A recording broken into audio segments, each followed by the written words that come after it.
You're probably not expecting me today sitting here, but this is something that we going to try and look at new things to do. Thank you for coming, first of all, and we want to spend a little time just to talk for a few minutes, so get to know the pieces she's playing, and that she has some questions and some answers for you. So we're going to start with, this is Phoebe Penn. Hello, thank you for coming, everyone. It really means a lot to me that you guys took time out of your day to come. So I'm really glad everyone came, and I hope you enjoy my performance today. And also today's Chinese New Year, so Happy New Year to everybody. Now, all of us have, practiced, or we have a lot of students, and we have a lot of parents here, and our musicians who play, and we are here because we all love classical music, and we're on piano playing. And I also want to ask Phoebe, kind of a question that probably in everybody's mind is, of course, when you're little, you probably don't know anything about piano, so I'm not going to, ask the questions that's, everybody knows the answer, how did you like piano? And she's going to say, my parents, sent me to music classes in the beginning. But practicing, once you actually learn how to play the instrument, to get to the next level and to practice it, that's a very, very tedious step. And some of the students wants to play this as a profession for life, or some of the students wants to advance in different ways. But there are a lot of, today we all know that there are probably gazillions of activities out there. And how do you find your time to practice it? How is piano important for you, and how do you compare this to other activities you do? Well, I think music in general is something everyone can relate to.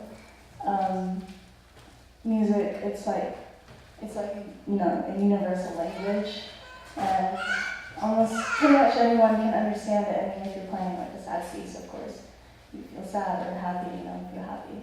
But when I actually practice or when I perform, it's sometimes frustrating when you can't get something right. But once you actually get it right, or if you do a performance, or if you achieve something, it's extremely rewarding. So I think in that aspect, that's what makes me want to go towards music.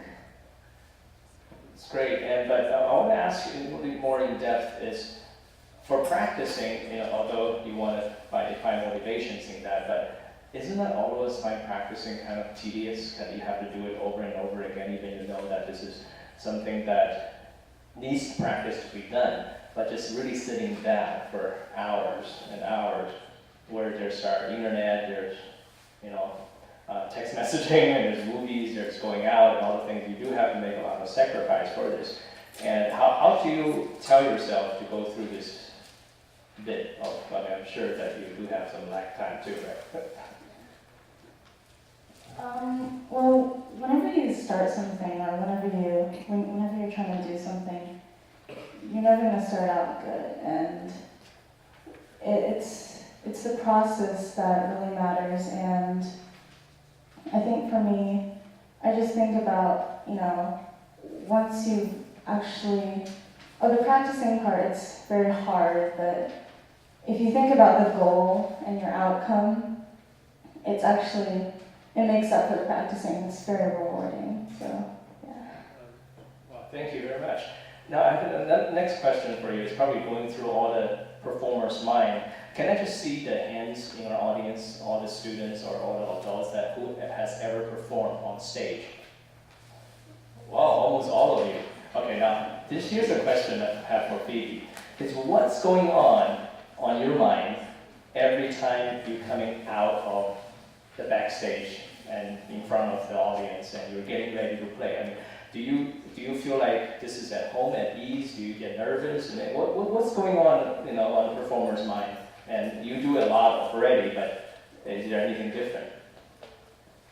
Well, I think I can say for everyone, when you step on stage for the first time, you feel like everyone's judging you, and you're scared that everyone's just waiting for you to make a mistake. But yeah, and I think for most people, it's it's hard to calm yourself down while you're, on stage because everyone's watching you and it's hard to think straight. But I think it's important to think about why everyone came. They came to actually listen to you, and that's really helpful in calming yourself down. And the more performance you do you feel like you're ever getting better at that, or every time it's different, every time it's a new experience for you?